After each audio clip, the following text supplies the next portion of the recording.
from the Bob Mills Weather Center, the Oklahoma weather expert, Travis Meyer. All right, I had a chance to be at a safety meeting at Phillips in Bartlesville earlier today, and that was a lot of fun, meeting a lot of fine people. It's been a long time since we've had the opportunity. We talked about severe weather at their safety meeting, obviously.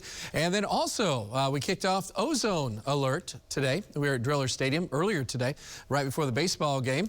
And I want to say thank you to Nancy Graham, who has spent 24 years doing the ozone alert program, and she basically just transitioned out of that. So again, thank you, Nancy, for so many phone calls we gave you with ozone alert. But we want to make sure everybody is prepared again, because this could be a tough year. The way it's looking, it's not looking so great just because of the weather and the drought that's out to the west. And that could be maybe a story that we're going to have to talk about as time goes on. It sure be nice if we get a lot of rain, but we did get some high plains thunderstorms today that just didn't last very long.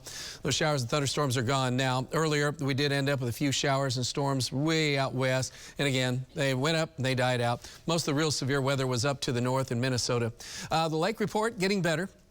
Most all the lakes are dropping over the course of the last 24 hours, so that's good news. This time of year, we'd like to get it back down. So Memorial Day weekend, the kickoff for really the big show of the area lakes is going to be better. But I mean, we have a lot of water that still has to drain across eastern Oklahoma, and many of the lakes, including Lake Eufaula, still tons and tons of water. My friend Leon down in Council Hill, he had about 6, 7, 8 inches of rain. He said, man, I don't know if we'll get anything cut here, but there's hay season kind of trying to get started for some of the early crops. He was out there and he said, we started and we're starting to bale. He said we were cutting with water in the field, but he said it's improving. So ranchers kind of here on this side of the state, just a little bit too wet, but at least this week is helping them out. 81 degrees, 84 is a heat index, so it's still a little bit on the muggy side. Dew point was in the 70s yesterday. We're in the upper 60s, so maybe tomorrow won't be too bad. But tree and grass pollen still there.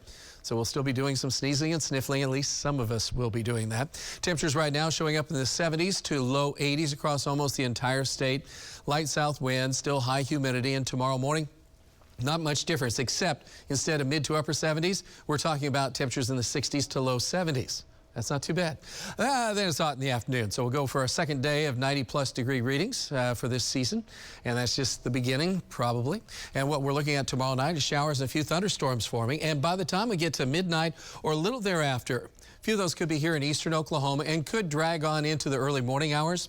So it could cause a few problems. If you don't want anything wet, like hay, for example, you might have to take care of that as we go through Thursday. Otherwise, you could catch a few showers. And then the biggest problem will be not on Friday. Most of the afternoon is just warm or humid, especially with higher humidity values. But then it happens more like Friday night. Severe thunderstorms are expected to break out across some of these areas. Large hail damaging winds would be the main threat. Then those will move out on Saturday, and we'll be in 60s and then back in the 80s in the afternoon. So it might be a break on Saturday for your weekend. That's the plan. But the severe weather threat is coming up on Friday, and so especially Friday night. It's going to be warm. It's going to be very warm, so our extended forecast here as we go on into PGA week is looking for excessively warm. And a chance of a few isolated scattered storms next week is not exactly what we want.